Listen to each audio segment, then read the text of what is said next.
Ақылбек командасымыз. Бүгін біз қорғайтын проект ақылды жылыжай деп аталады. Бұл уақытты тиімді пайдалануға және адам үшін аса қажет етпейтін ауыл шаруашылық өнімдерін өндірудегі дұрыс шешім. Ақылды жылыжай жайлылық пен қауіпсіздікті жоғарылатып қана қоймай, бізде шектеуші факторлар. Біріншісі ол адам денсаулығы, екіншісі баптаушыға төленетін ақша, төртіншісі артық шығынның болуы және бесіншісі жеткізу мәселесі.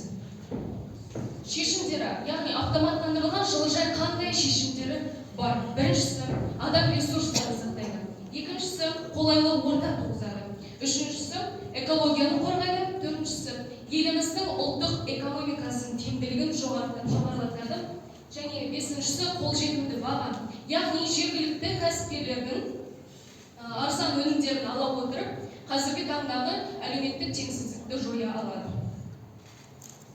Ақылды жылыжай ол датчиктер арқылы және программалық код арқылы автоматты жұмыс жасайды. Қазіргі таңда ақылды жылыжайда температураны өлшеу және де суғару, салқындату және жарықтандыру жүйесі жұмыс жасап тұр.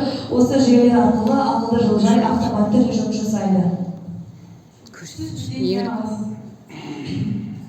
Сапалы өнім, қолайлы баға, толық орнату, Қазақстанның әрбір аумағына қолжетімді жеткізу, әр клиентке жеке көзқарас және тұтынушының болашақ клиент бизнесін жарнамалау.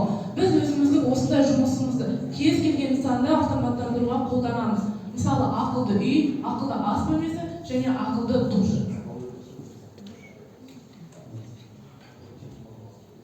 Ақылды жылыжайда барлық құрылғылардың орташа минималды бағасы 350 мың теңге.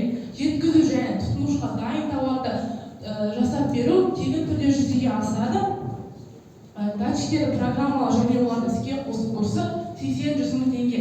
Яғни ақылды жылыжайдың тиімділігіне мысал келтірсек, біздің қарапайым жылыжайда мезгілдік табыс 150 мың теңге, ал оны автоматтандырсақ, оны 2 еселеуге болады. Яғни сіз салған салымыңызды 2-3 мезгілде қайтарып ала аласыз.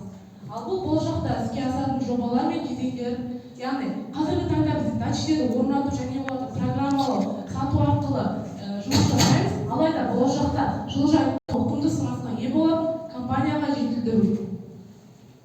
Және біздің компания жасаған сайт пен приложениені көрсете кетсек.